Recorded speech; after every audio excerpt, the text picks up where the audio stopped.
Standard economic theory presents the market as a neutral machine designed to reward individual effort.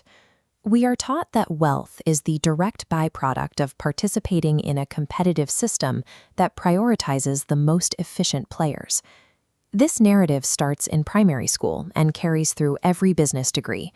It claims that the path to financial elevation is paved with intense labor and the constant pressure to innovate. However, millions of people provide exhausting physical effort their entire lives, while their net worth remains completely stagnant. They follow the rules of hard work, yet build no generational surplus for their heirs. At the same time, specific families maintain exponentially growing fortunes across multiple centuries. Their capital compounds through the decades without requiring any active labor from the current generation. The truly wealthy do not participate in competitive markets. They spend their energy building monopolies and cartels designed to eliminate the risks of the open market entirely. Building wealth isn't a matter of working harder within the known system. It requires understanding a second, guarded game that determines who is allowed to create money and who is legally prevented from competing. In late medieval Europe, wealth was overt. Everyone could see that the church, the monarchs, and a few noble families controlled the land through military power and inherited bloodlines.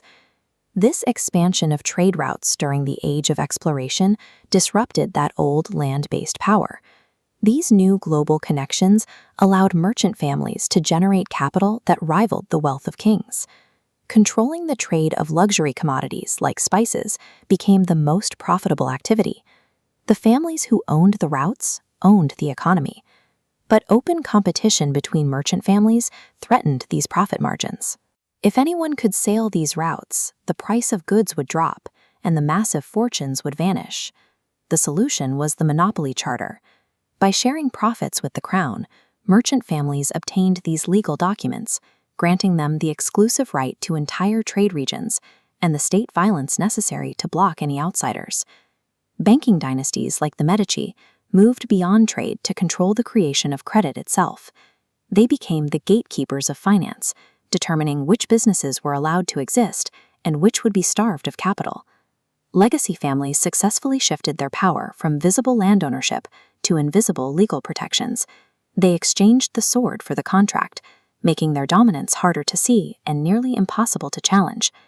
This system operates today through three interlocking levers that prevent the public from building dynastic wealth.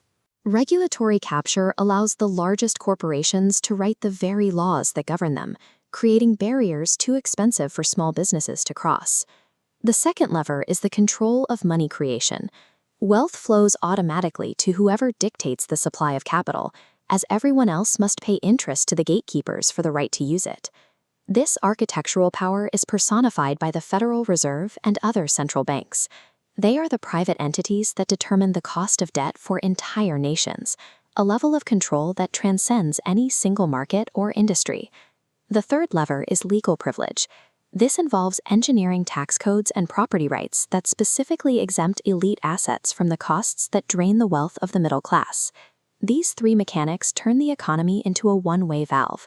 While you are told the market is free, these levers ensure that capital concentrates at the top, regardless of how much innovation occurs at the bottom. If the game is this rigged, we have to ask why it hasn't been dismantled. A system this extractive should logically trigger an immediate revolt. Survival for the elite depends on a pacification narrative.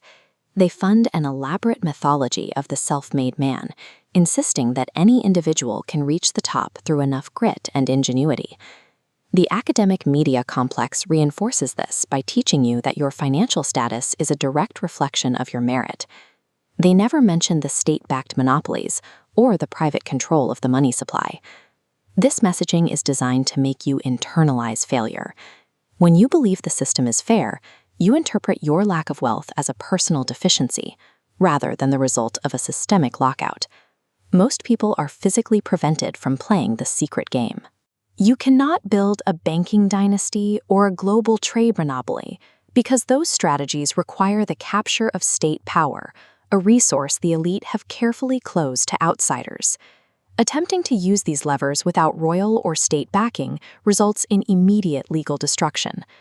The rules that create fortunes for the Medici or the Rothschilds are the same ones that lead to prosecution for anyone else. Identifying the mechanism of the lockout changes your perspective on the struggle for survival. It becomes clear that your inability to build a fortune wasn't a failure of effort, but the mathematical certainty of a game you weren't invited to play. The system's power relies on your belief that the rules are the same for everyone. Withdrawing that belief and seeing the monopoly for what it is removes the primary weapon the elite use to maintain their position, your own sense of inadequacy.